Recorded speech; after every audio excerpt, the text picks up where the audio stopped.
That's June 15, 2023. The defendant returned home early from work and had his family, including his wife, Laura Doerman, with him.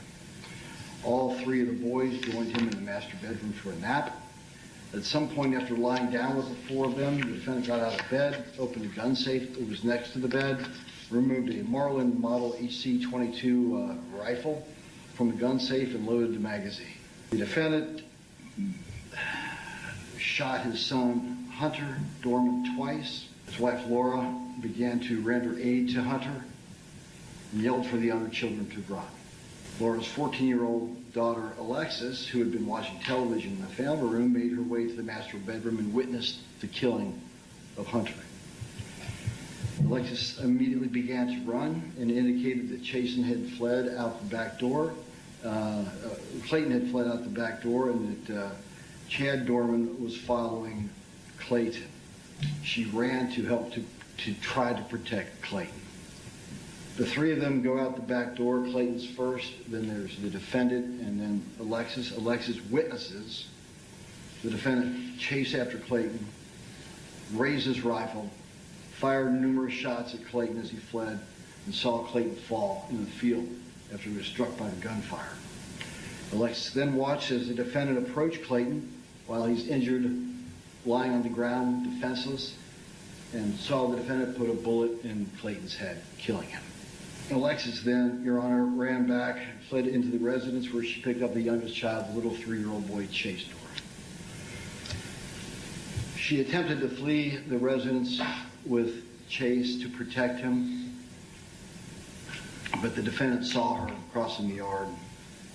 The defendant gave chase, pointed the rifle directly at Alexis' head, and threatened to shoot Alexis if she did not drop Chase. Alexis put Chase down. The defendant then pointed the firearm at Chase's head, but it just clicked. The magazine was empty. Alexis begged for the defendant not to shoot her. Chase then saw his mother, who had come outside at some point, trying to render aid to Hunter. So Chase runs to his mom. And then there's a very difficult situation. Laura and the defendant struggled over the weapon. Laura was bitten as she tried to protect Chase from the defendant. The defendant bit her. She put her thumb over the end of the barrel in an effort to stop the bullet. She was shot in the thumb. Ultimately, she had to drop Chase. During this point in time, the defendant was able to reload the firearm. He pointed the gun at Chase's head and executed him, one round to his skull. Police arrived, surrendered without incident, acknowledged immediately, he did it, take me to jail.